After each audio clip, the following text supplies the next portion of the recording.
On today's video, let's talk about Light and Darkness stages 1 and 2. In this video, I'll show you guys how I won stage 1, the Gathering Resources stage, and we'll talk a little bit about stage 2, which is all about speed up use. In this video, you'll find all the tips and tricks you need to successfully guarantee yourself at least a first place in the resource gathering part of this event, which rewards you very handsomely so long as your camp is the winning camp, and even on the losing camp, the rewards are pretty spectacular. So sit back, drop a like on the video.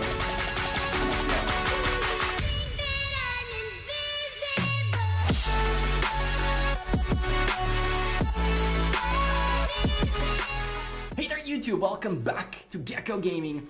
Today, let's talk about stages 1 and 2 of Light and Darkness. I know for this set of Light and Darkness, this is over. However, some of you guys will face these stages soon again, and we'll see them in future events again. So this video is to tell you how to win those in the future. In tomorrow's video, we'll go over stage 3, which is starting in about 7 hours. We'll give you all the tips and tricks for you to barbarian fort the best possible way. So make sure you're dropping a like on the video and subscribing to the channel. 56% of you haven't yet. What are you waiting for? Hit the bell, because tomorrow's video will include all you need to know to win this, which is going to be going on for the next 4 days.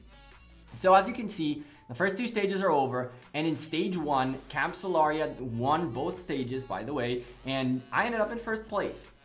The way I ended up in first place is not as simple as, oh, well, you gathered all the time. Well, congrats. If you think that's what the video is all about, it's completely not. We have a ton of tips and tricks and small little things that I did to optimize this event right here, and I'm gonna go show you what I did and how I did it. The first thing you should know is that gathering is all about not having downtime. This event is all about not having downtime. The biggest killer in this event is the downtime of you marching between nodes. The way this event works is that you want to be sending out 5 gathering marches with as many troops as you can send them out, and continually hop between nodes on the map. Now, the way the point system works, you can see right there on the screen. The bottom line is, for you to win this event, you're going to be having to focus a lot on gold and gems. The problem with gold is that it's fairly scarce. A lot of folks want it, and the problem with gems is that gathering them can be very fast, and so it is very tedious for you to keep up with your marches. Let's start with tip number 1 as to how to win stage 1, and that is stay in your kingdom. That is right. When I did this event, I did not port to the Lost Kingdom. I ported early on to just take a look and hunt a couple barbarians real quick, and then I came back. Staying inside your kingdom is a huge advantage, especially if you are part of an alliance that either owns the temple, the Lost Temple, or has enough area within Zone 3. In the case of JWM, where I was with my account, we have a huge portion of the middle, and this gave me a fantastic lead for one very important thing. During the beginning of Lost Kingdom, you have the Grace of Soluna, which gives you this skill right here, which will give you gathering speed boosts. This is why folks went towards the Lost Kingdom.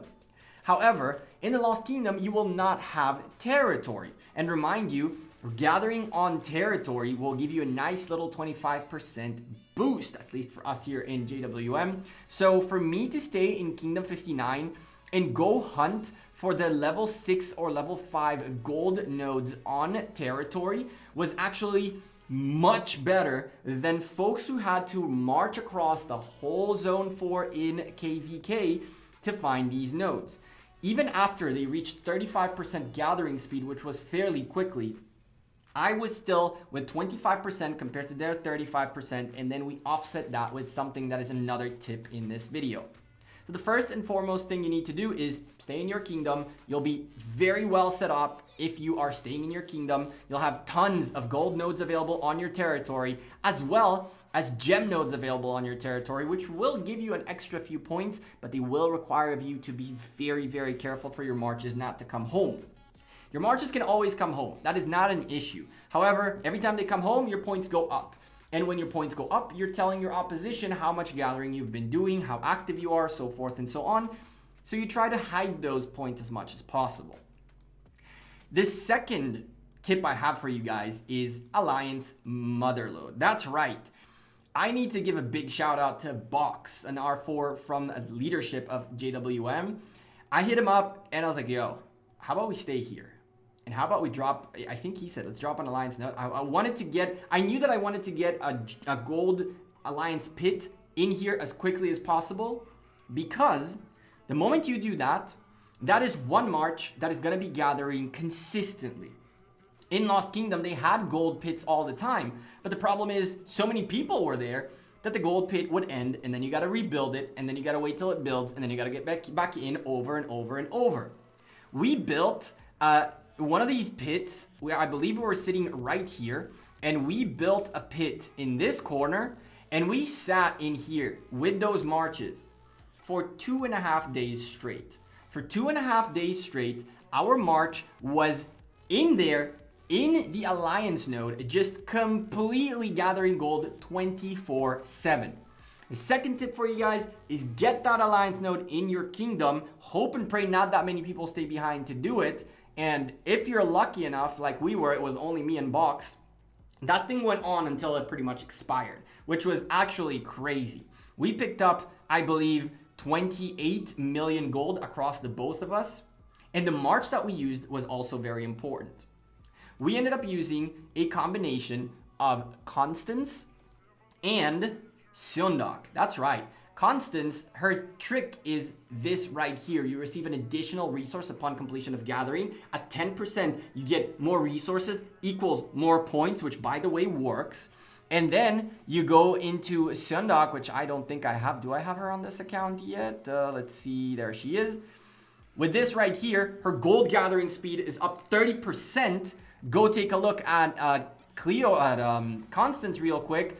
Gathering boost of another 15%. We were gathering gold like crazy.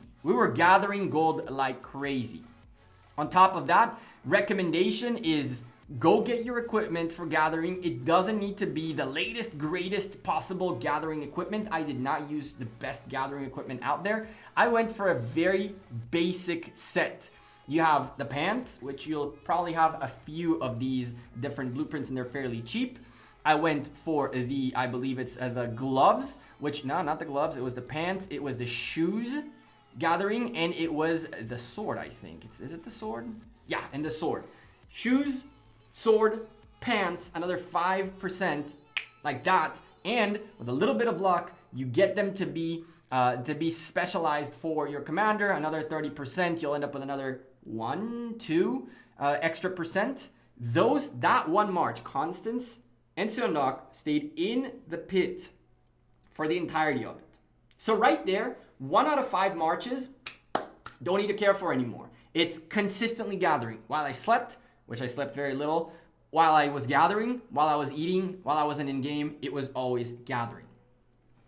My next tip for you guys is, if you don't have enough tier 1 sieges to use for 5 full marches, you really want to make sure you have your cavalry gathering. That's right. For the record, rewind a little bit, that march with Constance had tier 4 sieges, and the reason for that is we did not need to move around, so as long as she marched there, that was it. And so I did not waste tier 1s. I wanted the tier 4s, a little bit of extra load, and a little bit of no speed, no wasting speedy sieges.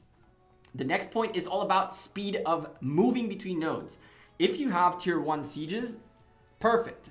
You'll be able to hold onto more resources as the sieges give you a better troop load when it comes to not having to come home. But at the end of the day, the bigger issue here is not necessarily the troops. It's the movement between the nodes. Yes, the troop load here is much bigger, 23, compared to if we go take a look at knights really quickly, they probably sit at 11, right? But their march speed is drastically better than the march speed of tier 4 sieges. If you don't have enough tier 1 sieges to fill 5 marches, which I don't think a lot of people do, you might want to consider giving up on hiding your points as much as possible, but rather utilize cavalry to gather, because First of all, you won't need that cavalry for anything else while you're in the kingdom. And secondly, you will be diminishing the amount of time of marching between the nodes. So if you don't have the tier 1 sieges to go gather, definitely go gather with your tier 4 cavalry. You are sacrificing troop load, but you're guaranteeing that your march time between nodes is much smaller. The third tip I have for you guys, well, the fourth tip I have for you guys is one that not a lot of people seem to know. Did you know that Scientist has 10% gold gathering speed? That's right. Scientist is not only research speed, it also has 10% gold gathering speed. And so long as you're holding onto that title, you are gaining those 10%. What you should know about runes and about titles, so long as you have the title and rune, those buffs apply. As soon as the title is taken away or the rune ends, those buffs disappear. It's not about when you took the march out of your city, it had the buff, therefore the buff stays. We've tested this extensively. It's not like that at all. So as long as Scientist is available, you should be asking for it. Shout out to Faye. I probably pissed her off more than anything else, asking for Scientist every 5 minutes because someone else wanted it for a little bit and thought that if they send their march out, they'll be done. And so when they were done, I took it and I kept it for as long as humanly possible. It's how I offset the 35% gathering speed that Lost Kingdom had. We stay on territory, which is 25%, and Scientist puts us as 35%. So at this point, the only thing that Lost Kingdom has that is a little bit better is bigger nodes, which only means you only need to log in a lesser frequency, but not that less of a frequency. To give you guys a little bit of a concept on what I mean, I had to log in every 1 hour and 17 minutes, give or take, to ensure that this didn't march back home. Yeah, you need to stop the march from coming home because it's pointless to go home and go to the tile, go home and go to the tile. You want to save on time. And then I went to the next possible tile on territory. You want to stay on territory over bigger level nodes. I kind of made that mistake early on and corrected it. But yeah, it's a very important thing. Stay on territory and ask for Scientists. Those are your really big buffs right there. Tip number 5 is, I'm on 3 still stuck, is make sure that your commanders are set up correctly. I mean, gathering speed right here, troop load and gathering speed right here. Constance in here means you're even bringing in more gold than you did before with the extra troop load in that alliance node, and your gathering speed is 5%, and then someone else takes this extra 5% gathering speed to ensure you're gathering like crazy. Make sure these are also set up correctly. The next tip I have for you guys is one that I, in theory, could have led with, but those of you who did not stick around with the video till now will not get to maybe know this.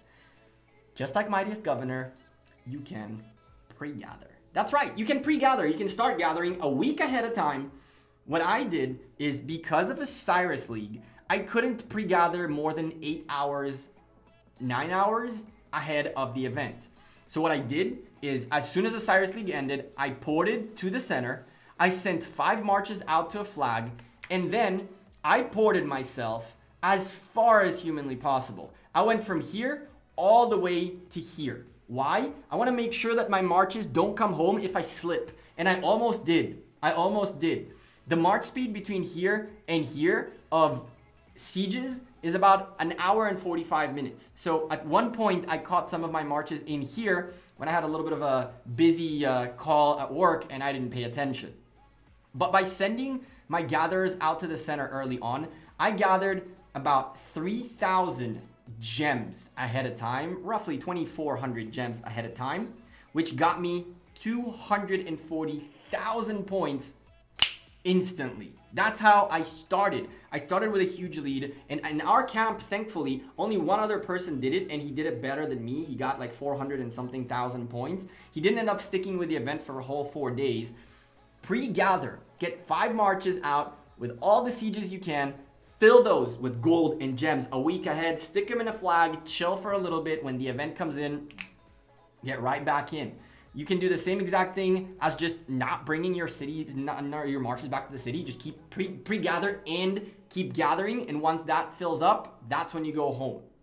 You don't want to go home until your march is either full or you slipped.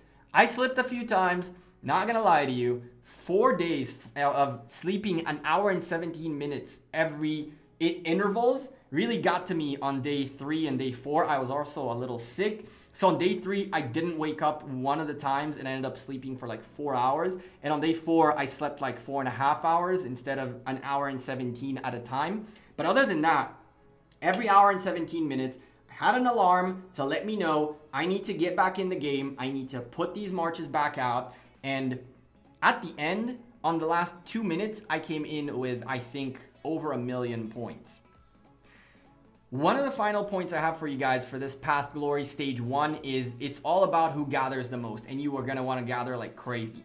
Fluky, Yoki, and Kami really stepped up towards the end, and I think that my biggest advantage here was that when I slept, it was a problem, but it got offset by the pre-gathering. And just to give you some context, Box was not competing. Box did not compete. Box, after we said, let's put a pit together, and he and I kind of started talking, he's like, all right, I'm down to play this game with you. I'm down to try to do this as well. I'm not going for first. I'm not going for any of that, but I'm going for top 10, top between 4 and 10 to get those extra coins. We can optimize. So look how far he got without even really, he tried. He slept though a little bit, but he definitely gathered a lot of gems, gathered a lot of gold with me and all that stuff, but he didn't go full box. If he went full box, he would have won this, even when he started late. Final tip for you guys is pick up a rune. Gold gathering rune, if it's out there, especially during Lost Temple, we picked up in Lost Temple at least 2 times a 15% gold gathering rune, and 1 time we picked up 2 times we picked up a 10% gold gathering rune, and then from there, regular gathering runes. You can see you get plenty of those all over the place. With a little bit of luck, you end up with a 15% gold gathering. We did get really lucky. Here's a 10%er right there, which again will offset that extra gathering speed. There's another one folks have in Lost Kingdom. All of this is to guarantee yourself first place in first stage. And it's a crazy, crazy, crazy long and tedious and painful event. It's definitely worth it in my opinion, as it's pretty much the only event that I think that is very winnable to any type of player who just decides to grind. And I decided to grind. I knew I was going to do it. I wanted the 16,000 Soluna coins and I got them. For stage 2, I'm going to be very underwhelming, because the point of stage 2 is for every 1 minute worth of speed ups you use, you get 1 point. Doesn't matter which speed up it is. Healing, training, building, generic, research. Don't matter what you do, that's that. You need to understand one thing. In this event of gathering, anyone can play for it. To the point where in Camp Lunaria, by the way, Visionary went crazy. I believe these are his farms. I think these are his farms. Because Visionary just went 1, 2, and 3. Like, he picked up a ton of coins out of this. Anyone can do it if they are okay with grinding. Stage 2 is all about the money. It's all about how many speed ups you have saved up. It's about how many resources you have saved up. It's all about what you have left to do. My personal recommendation is, if you're an average player, you want to make sure you're getting the points for the minimum, for the guaranteed rewards you get for each stage. Each stage will give you these breakdowns of some points you need to get in order to get some coins out of it. I believe 4,000 plus coins you get for every stage. And so what I did was I had the tier 5 siege research that was 25 days away. I had more than 25 days worth of research speeds. I just got my tier 5 sieges done, got my final research done, picked up those coins, and that was that. If you're asking what should I work on, the answer is it depends on what stage of the game you are. If you have building speed ups that you can use, pushing up buildings is not a bad idea at all, especially if you're pushing up towards City Hall 25, if you're pushing up your training buildings towards 25 and your hospital towards 25 potentially, but that's a little bit further out in the game. Using speed ups that are specific for the task that you're doing is my recommendation. Unless you're competing for the top 10, in which case I don't need to recommend to you anything. You know what you got to do. Train. Other than that, that's pretty much all you can do. Either build, save some potentially troops in your hospital to heal them if that's what you want. I don't recommend using healing speed-ups like that, but if you want to, you can. Build or research. If you want to train, 10 out of 10 on the training. Get the minimum amount of training you need, and that's that. If you want to be top 1 though, my number 1 recommendation is tier 4s over tier 5s. This event is about spending minutes. It's not about gaining power or about gaining points that favor tier 5s over tier 4s. It's about spending minutes. And the difference between tier 4s and tier 5s in terms of time is fairly insignificant compared to the difference in resources that you need to train tier 5s versus tier 4s. So if you're going for number 1, I would very much recommend to just train a boatload of tier 4s. Those will probably be very useful for you if you're a mega whale or someone who's big enough who says, maybe probably like Johnny, who says, I don't need tier 4s, I'm gonna go with tier 5s. Perfect. But if you're looking to get a little more efficient, tier 4s are the way to go. You don't want to go below that because then you'd have to upgrade them. It's a little bit of a pain in the butt. Tier 4s, enjoy them during KVK. Go open field with them. Go suicide them in flags to defend. Do what you want to do with them. But the tier 4s are the way to go. Other than that, nothing else can be said about this stage. Tomorrow's video, all about stage 3. We'll look at the point system. We'll look at how everything works and all that good stuff. And then I'll tell you guys the best way for you to hunt barbarian forts. There is a trick to the madness. There is a trick for you guys to do. It'll be in this video. So make sure you're subscribed to the channel for it to be out tomorrow. I'm Gekko. I'm out of here. Appreciate all of you who watched this video. Drop likes on it. Subscribe to the channel. And join my Discord. Link in the description down below. And I'll see you guys sooner rather than later. Take care. Peace.